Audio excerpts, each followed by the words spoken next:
बड़ा विचित्र यहाँ सब कुछ। इस मंदिर में एक नाग रोज शिवलिंग के दर्शन के लिए आता है।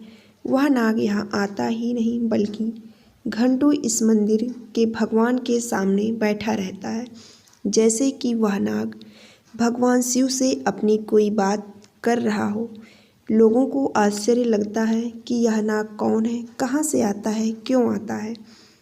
यह वह अद्भुत मंदिर है जहाँ भक्तों के दर्शन को 5 घंटों के लिए इसलिए रोक दिया जाता है क्योंकि उन 5 घंटों के दौरान यह नाग रोज शिव मंदिर में आता है। वह काफ़ी समय तक शिव मंदिर में बैठा रहता है।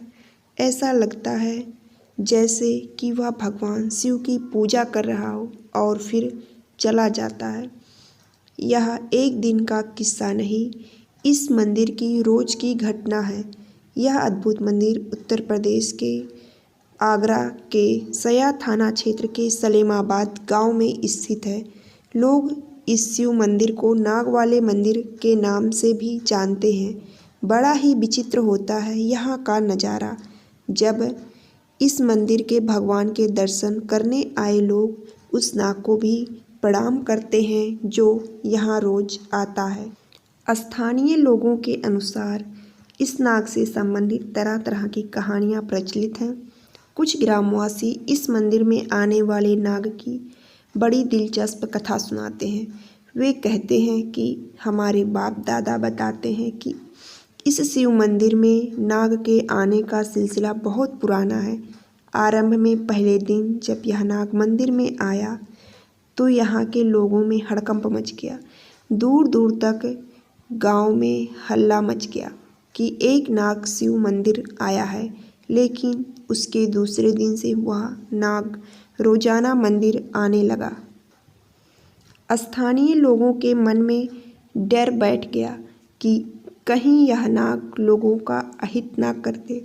यह नाग इस मंदिर में रोज क्यों आता है, इस बात को जानने के लिए दूर गांव से एक संत बुलाए गए। वे संत उस नाग को देखकर उसकी वास्तविकता जानने के लिए ध्यान मुद्रा में बैठ गए। वे संत लगभग 5 घंटों तक ध्यान मुद्रा में बैठे रहे।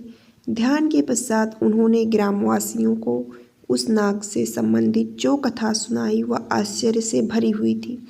उस संत ने बताया कि प्राचीन काल में इस शिव मंदिर के पुजारी पंडित दयाशंकर नाम के व्यक्ति हुआ करते थे।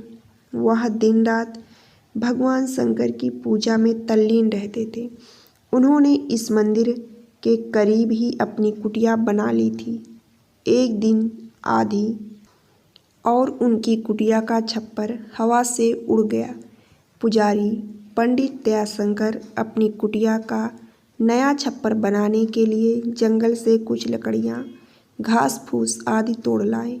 बड़ी मेहनत मशक्क़त के बाद उन्होंने अपनी कुटिया का छप्पर तैयार कर लिया। उसे बस अब कुटिया के ऊपर लगाना था।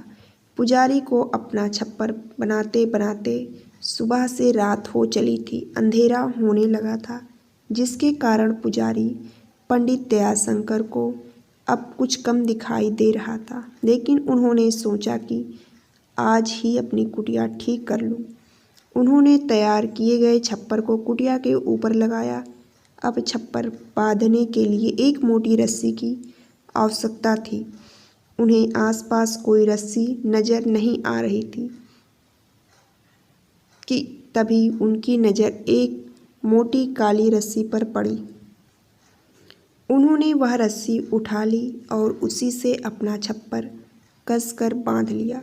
सुबह होने पर जो कुछ उन्होंने देखा तो आश्चर्यचकित रह गए। छप्पर बांधने के लिए उन्होंने जिस काली मोटी रस्सी का उपयोग किया था वह रस्सी नहीं बल्कि एक नाग था, जिसे उन्होंने रात के अंधेरे में रस्सी समझकर बांध दिया था। वह नाग मर चुका था। तभी आकाशवाणी हुई कि पुजारी, तुमने जिस नाग को मार डाला है वह कोई साधारण नाग नहीं बल्कि नागों का देवता था। तुमने उसे मारने का पाप किया है, इसलिए तुम्हें श्राप दिया जाता है कि तुम भी अगले जन्म में नाग योनि में जन्म लोगे। पुजारी पंडित दयाशंकर मंदिर में जाकर बहुत रोए। उन्होंने अपने किए की क्षमा मांगी कि अनजाने में मुझसे नाग देवता के मारने का पाप हो गया है, लेकिन प्रभु का निर्णय अटल था। श्राप के अनुसार इस मंदिर के पुजारी पंडित दयाशंकर ने अगले जीवन में सर्प योनि में जन्म लिया। शिव मंदिर में आने वाला वह नाग दरअसल पुजारी पंडित दयाशंकर ही हैं, जो पूर्व जन्म की भांति इस मंदिर में आते हैं और पूजा अर्चना करते हैं। वह भगवान शिव के शिवलिंग से लिपटकर घंटों रोते हैं कि हे प्रभु, मुझे इस नाग योनि से मुक्त कर दो। हे भगवान, मुझे अपने श्राप से मुक्त कर दें ताकि मैं फिर मनुष्य योनि प्राप्त कर सकूं।